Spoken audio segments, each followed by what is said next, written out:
Class 10 माध्यमिक हिंदी 10 के बच्चों के लिए बहुत इंपॉर्टेंट है। जिन बच्चों की किताब में चैप्टर है नीर का निर्माण फिर लिखा गया है कवि हरिवंश राय बच्चन के द्वारा। मतलब इस कविता के कवि हैं हमारे हरिवंश राय बच्चन साहब। आज ये बहुत ही इंपॉर्टेंट पंक्तियां हैं, एग्जाम में आते हैं और इसकी व्याख्या पर ध्यान देते हैं।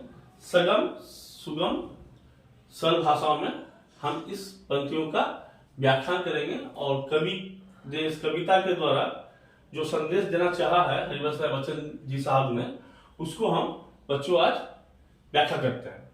ध्यान समझिएगा, बाद में लिख सकते हैं, पहले भी लिख सकते हैं। देखते हैं पंक्ति क्या करती है। रात सा दिन हो गया, फिर रात आई और काली, लग रहा था अब ना होगा इस दिशा का फिर सवेरा। रात के उत्पात भय से भीत जन जन भीत कन कन, किंतु प्राची से उषा की मोहनी मुस्कान फिर नीर का निर्माण फिर।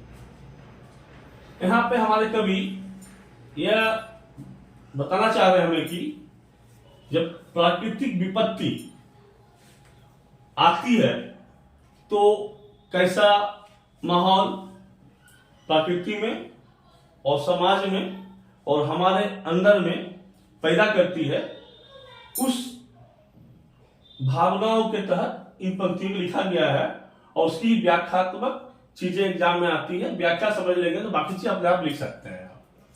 तो कवि इस पंक्ति में कहना चाह रहा है कि जब प्रकृति का विपत्ति आती है तो ना कि प्रकृति को ही सिर्फ बल्कि समाज को, हमारे अंदर को भी एक प्राकृतिक आपदा के रूप में ढाल देती है। अगर बच्चों आपको याद होगा, आप लोगों ने अम्फान देखा होगा तो एक डर का माहौल सा बन गया था।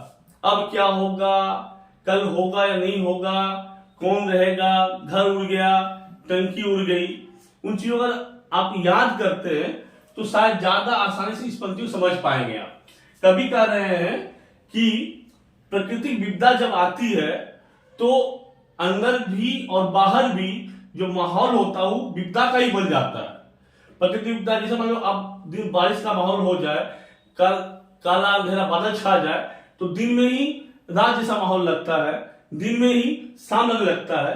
और इसलिए प्रकृति विपदा आती है तो प्रकृति के साथ साथ समाज, पृथ्वी, घर सब में अंधेरा सा छा जाता है। मानो सुबह तो हुआ ही नहीं, असुबह होगा भी नहीं। इसी अंधेरे में जीवन कटेगी या पता कटेगी भी या नहीं कटेगी। इतनी दुर्दशा अंतरात्मा में, प्रकृति में हो जाती है कि लगता है यही रात आखिरी रात है और यही रात सब कुछ निकल जाने वाली है।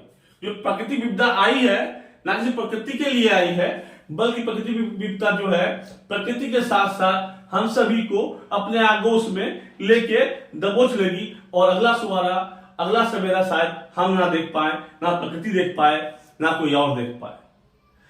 इस तरह से भय का माहौल बन जाता है।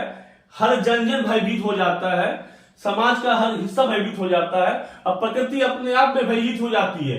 बाढ़, तूफान, आंधी, काला बादल, दिन में अंधेरा, पता नहीं क्या क्या सा माहौल बन जाता है। लेकिन कवि फिर भी आशावान है और निश्चित है कि शायद पक्का ही सही, शायद पक्का एकदम, लेकिन हर रात के बाद एक सवेरा आता है और इस प्रकृति विपदा के बाद भी अगला दिन सवेरा का होगा। नई सूरज की रोशनी जब आती है तो पता नहीं चलता है कल रात अंधेरा था भी या नहीं था, क्योंकि सारा चीज सूर्य की रोशनी से रोशनीमय हो जाती है और लोग, प्रकृति दोनों ही भूल जाती है कि रात को अंधेरा था और अभी क्या है। तो कवि को एक आशा की किरण है, आशा की उम्मीद है। एक उम्मीद है कि जब सूरज उगेगा तो फिर से सारी प्राकृतिक आपदा के बावजूद नया जीवन का संचार होगा, नया उद्देश्य होगा, नया आशा की किरण फूटेगी और फिर से एक दूसरे को रोशनी, एक दूसरे को उम्मीद के साथ जिंदगी आगे बढ़ेगी। तो बच्चों, आपने देखा इस पंक्ति में कवि ने क्या कहना चाहा है, और इस व्याख्या को समझ के आपको अगर इन पे से किसी तरह के प्रश्न आते हैं तो आपको उनका इसके हिसाब से उत्तर देना है आपको।